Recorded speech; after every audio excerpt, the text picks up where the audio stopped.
I don't know where you are in your life right now. Maybe things are going well, maybe they're not. Maybe you're just getting started. Or maybe you've been at it a while and something still feels missing. But let me tell you, wherever you are, you're in the right place. Because what we're going to cover in this audio is the kind of stuff that can turn your whole life around. It's not flashy. It's not complicated. It's not about luck or talent or being in the right place at the right time. It's about ideas. And better than that, it's about using them. Simple ideas.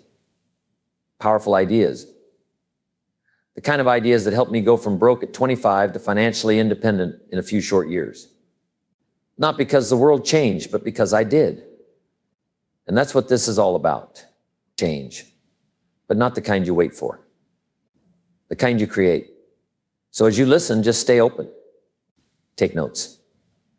Let the ideas sink in. And ask yourself, what if he's right? Because if I am, and I think I am, this could be the start of something very important for you. Let's get into it. First, philosophy, the set of the sail. Let's begin where all good things begin. The mind, the thinking, the ideas, what you believe and what you do with what you believe. That's philosophy. And it's the foundation of everything else that follows in your life. Not the economy, not the government, not your circumstances, just you. And the way you think. I used to believe my problem was everything else. I blamed the government. I blamed my boss. I blamed the traffic, the weather, the cost of living. I even blamed the seasons. But let me tell you something. The seasons don't change for anybody. They come and they go. Winter follows fall, spring follows winter, summer shows up right on time. Always has. Always will. What you've got to do is not wish for a better season. You've got to get better at handling the seasons. You've got to set a better sail. Because life is like a sailboat. And the wind blows on us all. The same wind blows on the rich and the poor. The same wind blows on the educated and the uneducated. The same wind blows on every one of us. But it's not the blowing of the wind that determines your destination. It's the set of the sail. I didn't always know that. At 25, I had pennies in my pocket and nothing in the bank. I was behind on my promises to my family. Creditors were calling. And I was living in America, the richest country on the planet. Plenty of opportunity, plenty of resources, plenty of possibility. So how come I was broke? I'll tell you how. My sail was set the wrong way. My thinking was off. My philosophy was weak. That's what was messed up. I used to blame the tax rate. Back then it was 91%. Can you believe that? 91, but guess what? People still got rich. So I couldn't blame the tax rate. I had to blame my approach. I had to blame my ideas.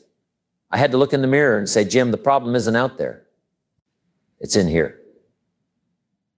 And that's when everything started to change.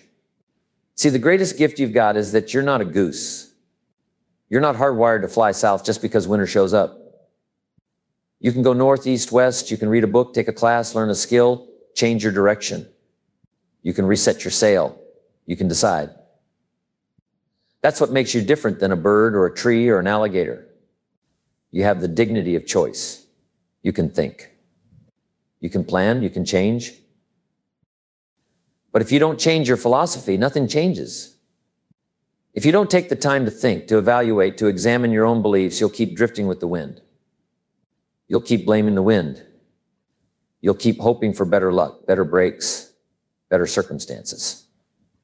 And I'm telling you, that's not the answer. The answer is to set a better sail. Let me tell you how important this is. If you've got seed and soil and sunshine and rain and seasons, and you don't know what to do with them, you end up with weeds. That's all you get. But someone with a better philosophy takes the same seed, the same soil, the same sunshine and rain, and turns it into a harvest. It's not the stuff. It's what you do with the stuff. And what you do with it starts with how you think about it. You've got to take what's available and turn it into something valuable. That's the challenge of life. But it's also the opportunity. It's the miracle. And it begins with how you think. It begins with a shift in philosophy. So if you're behind, if you're struggling, if you're wondering why it's not working out, start there. Don't start with the economy. Don't start with your boss. Don't start with your spouse. Start with your own thinking. Your philosophy is the rudder. It's the guidance system. And when you change it, everything begins to shift. I changed mine at 25. I made up my mind that I was going to take responsibility for where I was and where I was going. I decided to learn. I decided to grow. I decided to change. And I never looked back. And that's what this seminar is for. It's to help you set a better sail. You've got everything you need. Now let's make it work for you. Not by luck, not by hope, but by refining your philosophy and setting that sail in the right direction. Next, daily disciplines and errors in judgment. Success doesn't show up in big chunks. It doesn't come crashing through the door like the lottery or a surprise inheritance. No, success slips in quietly, almost invisibly, through small daily disciplines and failure. It comes the same way. Not all at once, but a little at a time, through small errors in judgment. That's the difference. I wish someone had told me that when I was 19, when I was working hard and getting nowhere, when I thought effort alone was enough, but I learned it the hard way. 6 years of mistakes before I met a man who turned it all around for me. He said, "Jim, let me give you the formula for failure. A few errors in judgment repeated every day. That's it. You skip the apple and grab the candy bar. You skip the walk and say, maybe tomorrow. You skip the book and turn on the TV. And you do it not once, but every day. You start to coast. And then one day you wake up and say, how did I get here? I'll tell you how. Slowly, quietly, repetitively. Then he gave me the formula for success. A few simple disciplines practiced every day. Just like failure, but in the opposite direction. Read a few pages of a good book. Take the walk. Eat the apple. Make the call. Show up early. Stay a little longer.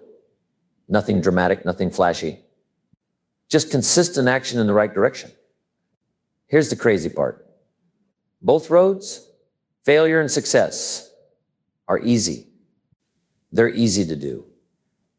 But they're also easy not to do. That's what makes the difference. The things that make you successful are simple.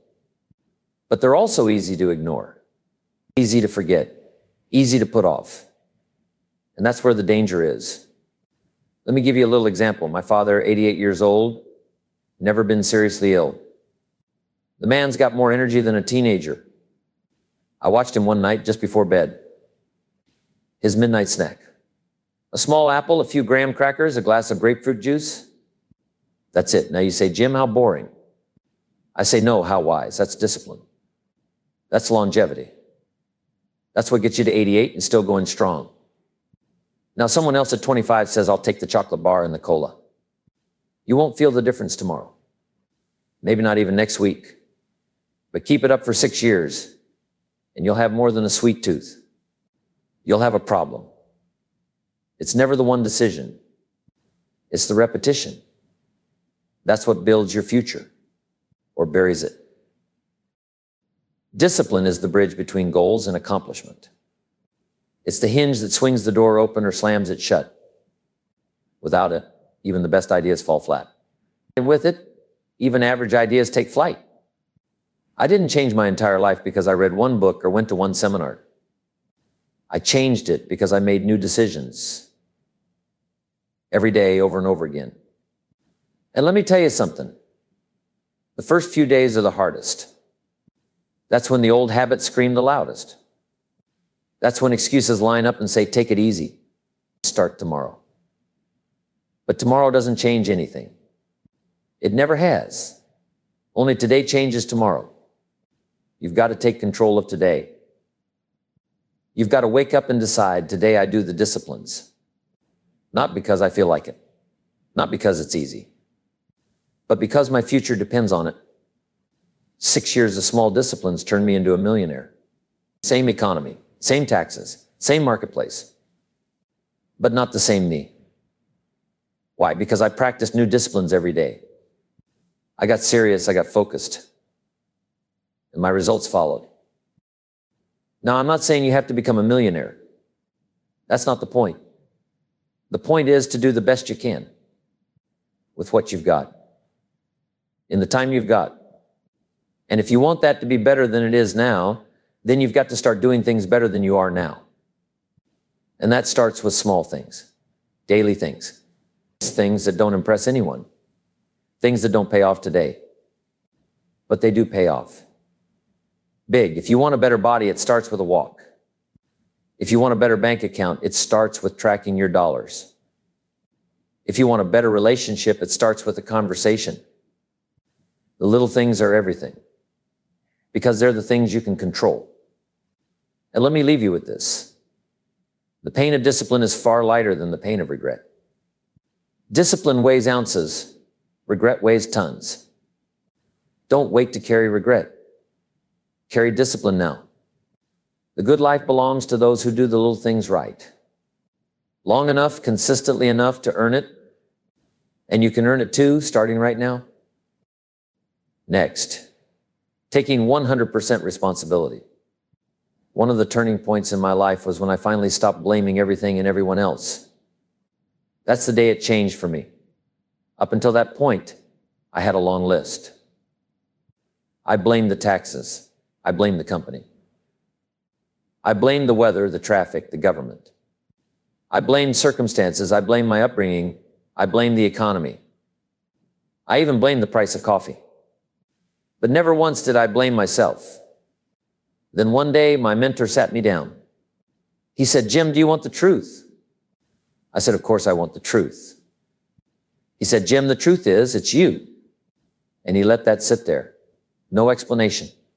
Just, it's you. That hit me hard. But deep down, I knew he was right. I was the problem. But thank goodness I was the solution too. See, as long as you blame, you give away your power. If it's someone else's fault, then they're in control. And if they're in control, you're stuck. But the moment you take responsibility, you take the wheel.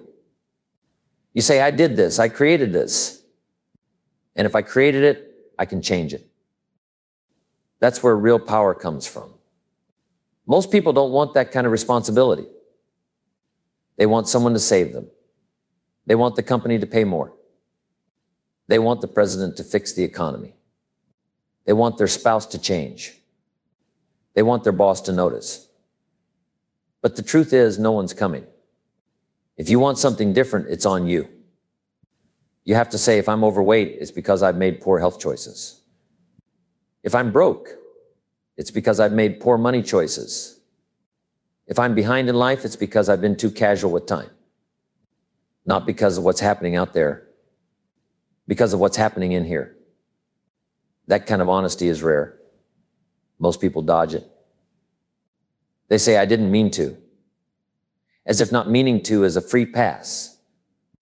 But I'll tell you, intent doesn't matter when you're not getting results. You can say, I didn't mean to forget, but the results are still the same. You missed it. And the world pays you based on results, not reasons. I remember hearing a story about a company that had a major product failure, millions of dollars lost. But instead of hiding, the executive stepped forward and said, it's our fault. We missed something, we'll make it right. And the market responded with respect. Why? Because responsibility earns trust. Excuses never do. Taking responsibility doesn't mean you enjoy every mistake. It doesn't mean you go around beating yourself up. It means you own your choices. You own your responses. You own your habits. You own the outcome. You can't control the weather, but you can control your coat. You can't control interest rates, but you can control your spending. You can't control what happens to you every day, but you can control how you react and how you prepare for what might happen next. That's your power. That's your job. When something goes wrong, be the first to raise your hand. When a project falls short, don't point fingers. Point thumbs. You'll grow faster that way. You'll get stronger. You'll get noticed. And people will begin to rely on you. Not because you're perfect, but because you're honest and accountable. I can tell you this. Responsibility is one of the great markers of maturity. Children avoid it. Teenagers resent it. But adults embrace it. The moment you stop saying, why me? And start saying, try me, that's when your life takes a new direction. And let me tell you the best part. When you take responsibility, you don't have to wait. You don't need permission. You can start changing today. You don't have to ask the economy to improve. You don't have to wait for your spouse to be more understanding. You just start. You start doing the things that lead to better results. You study. You plan. You act. You reflect. You correct. And you do it again tomorrow. That's responsibility. It's not glamorous. It's not flashy. But it works. And it works every single time. Once I understood that my future was tied to my own decisions, not someone else's behavior or some government program or some magic breakthrough, everything changed. My life didn't change because the world changed. It changed because I changed. And that's the most exciting discovery of all.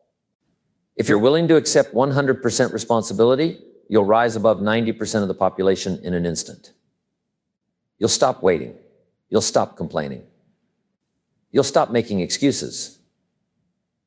And you'll start building something real. And I promise you, nothing feels better than building something real. Next, self-reliance and personal power. Let me give you something powerful. Something simple but life-changing. Here it is. Learn to count on yourself. Now, that doesn't mean you never work with others. That doesn't mean you shut the world out and try to do everything alone. But it does mean you don't wait on anybody. You don't hope somebody else will show up and make your life better. You don't lean so hard on others that you forget how to stand up on your own 2 feet. Self-reliance is a philosophy. It says, if it's going to happen, I'm the one who's going to make it happen. It says, I'm not depending on the government or my relatives or my company or the economy. I'm depending on me. Now, that might sound like pressure. And yes, at first it is. But let me tell you, it's also freedom. Because if it's on you, then you get to fix it. You get to grow it. You get to turn it around. That's not pressure. That's power. When I was younger, I didn't have that philosophy. I was casual. I was waiting. I was hoping. But I wasn't preparing. I wasn't thinking. I wasn't stepping up. And let me tell you, nothing good comes from waiting for someone else to take care of it. Nothing grows in the waiting room. You grow when you decide to move. You've got to say, I'm responsible for my own education. I'm responsible for my own attitude. I'm responsible for my own ambition. Because the moment you start waiting for someone else to push you forward, you've already fallen behind. When you count on yourself, you study more. You show up earlier, you stay later. You don't look for shortcuts. You look for mastery. You don't say, I hope I get lucky. You say, I'm going to get prepared. Because you know if you stay ready, you don't have to get ready. Now, self-reliance doesn't mean arrogance. It doesn't mean you never ask for help. It just means you don't need help to get started. You don't have to wait for motivation to hit you. You don't have to wait for someone to clap for you. You don't have to be invited to rise. You invite yourself. That's the kind of strength that builds a real life. That's the kind of mindset that moves mountains. And you don't need permission to have it. You just need a decision. One of the biggest mistakes people make is putting their lives in other people's hands. They say, well, my boss didn't promote me, or my parents never supported me, or I never had a good teacher. Let me tell you something. If that's the story you believe, then you've handed over the pen. You've let someone else write your script. And maybe they didn't even mean to. But they're not the author anymore. You are. You always have been. I'll tell you something else. When you start counting on yourself, people notice.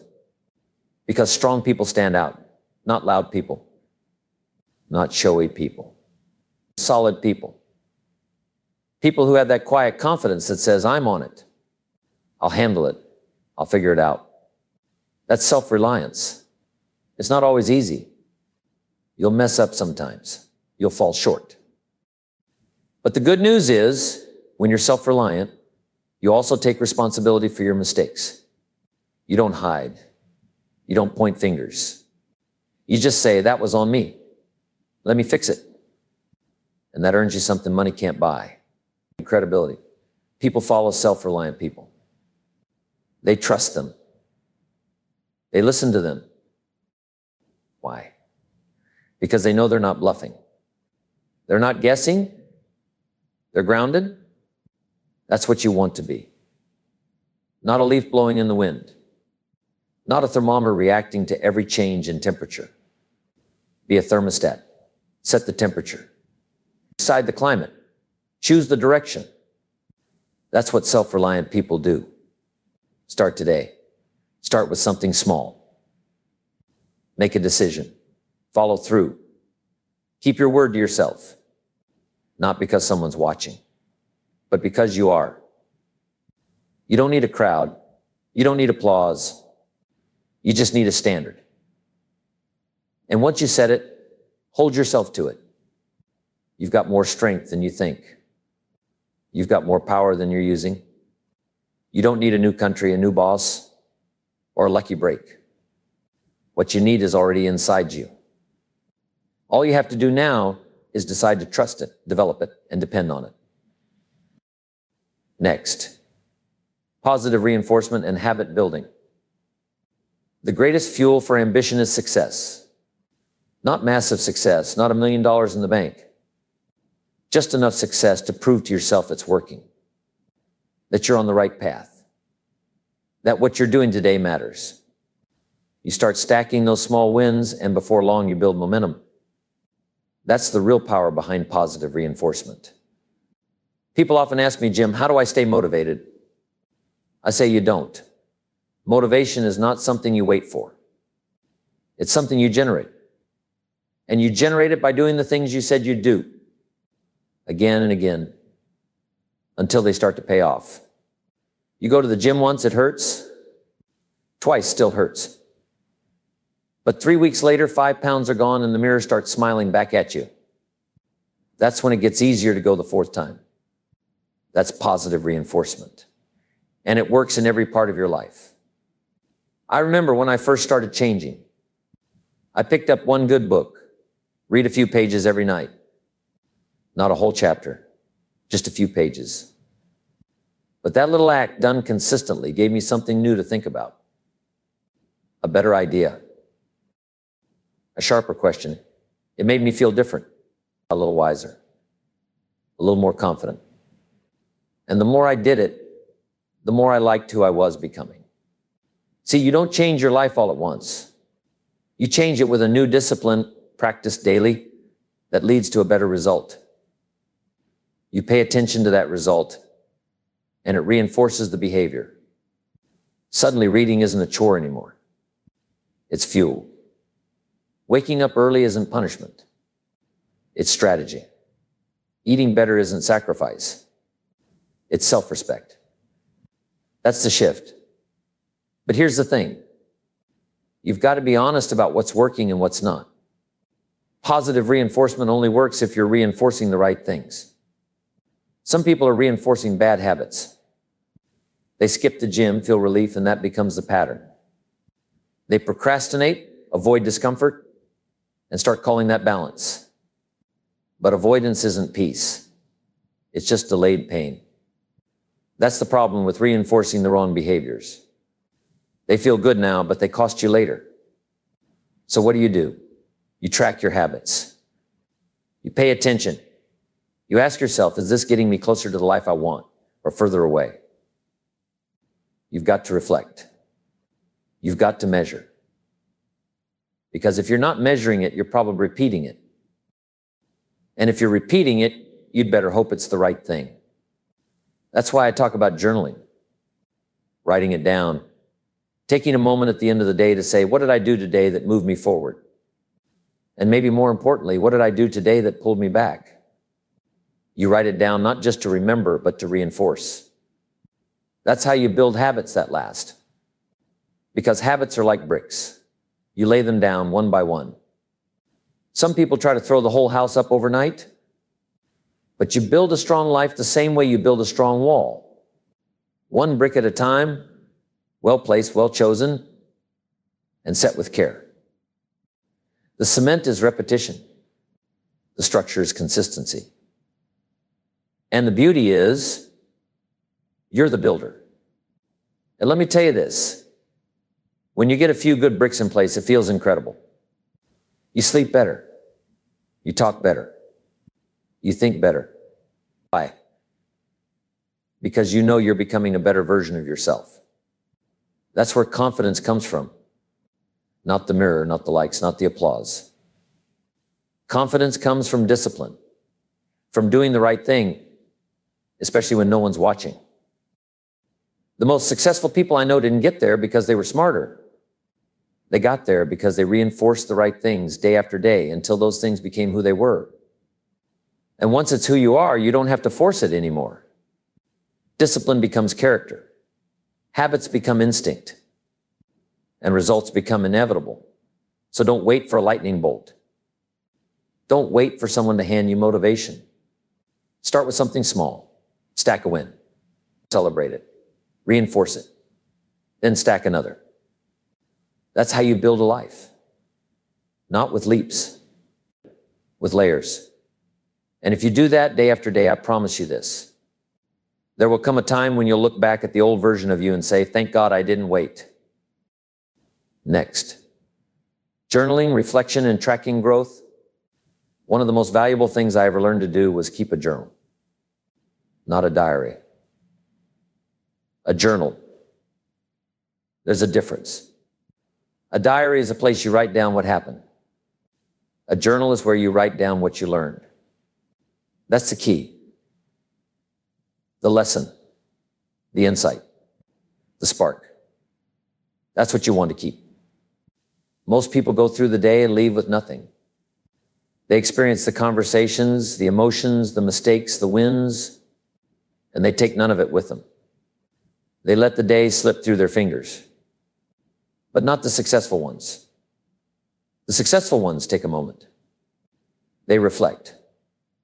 They ask themselves what worked and what didn't. And they write it down. Why write it down?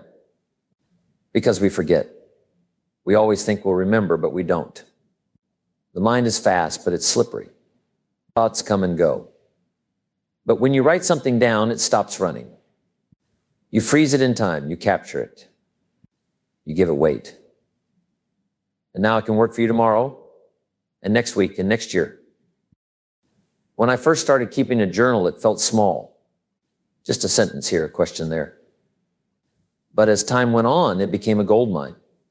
Pages and pages of ideas, mistakes, breakthroughs, and patterns. I could look back and say, here's where I got off track. Or that idea I wrote down last year. Now I'm ready for it. That's powerful. Your life is worth recording. Your thoughts are worth saving. If something moves you, if something teaches you, if something challenges you, don't let it vanish. Write it down. File it. Come back to it. Turn it into action. Because let me tell you what happens when you don't track your life. You repeat it. Not the good parts. The mistakes.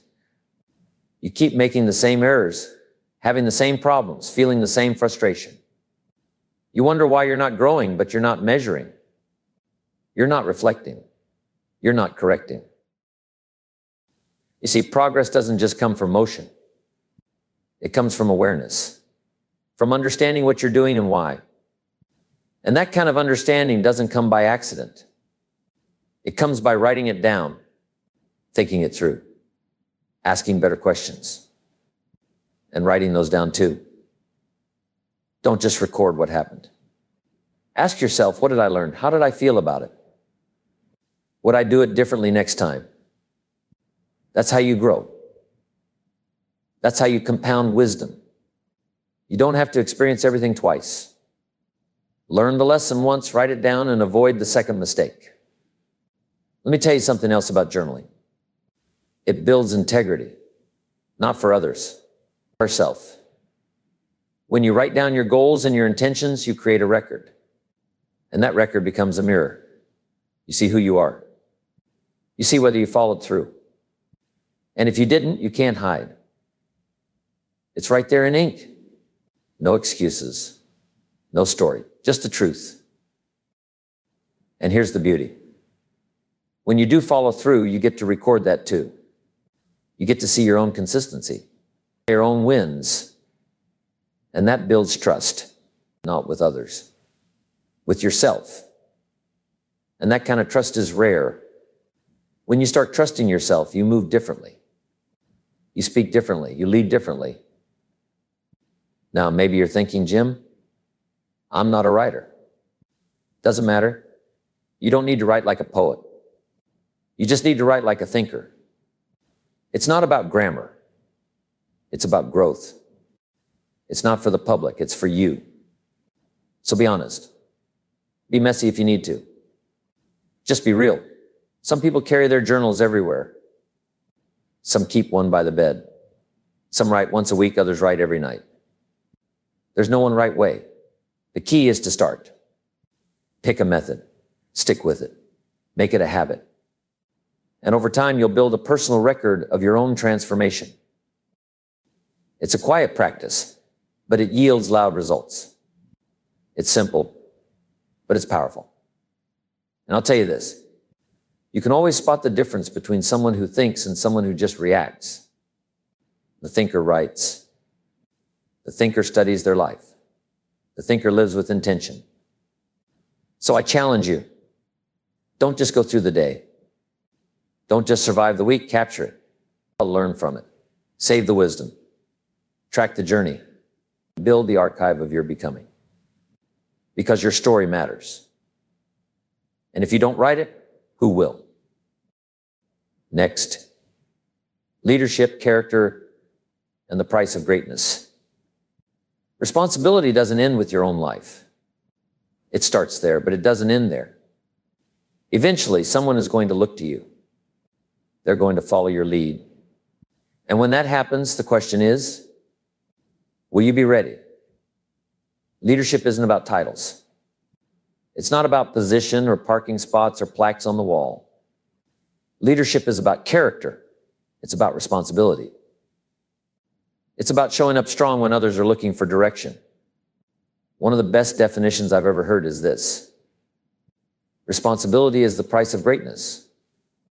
And let me tell you, it's a price most people never pay. They want the spotlight without the weight.